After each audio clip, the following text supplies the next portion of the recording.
Washington, contemplating what nature can teach me today. And I'm thinking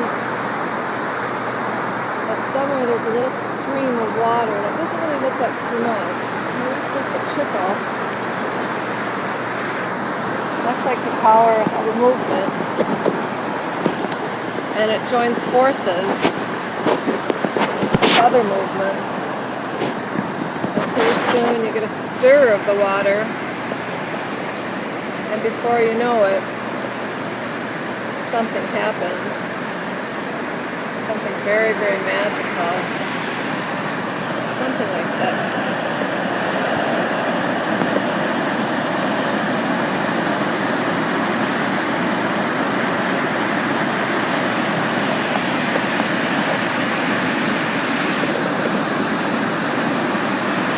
One kind act that leads to another, and another. And pretty soon, it's just out of control in a really magical way. Harness the power of kindness.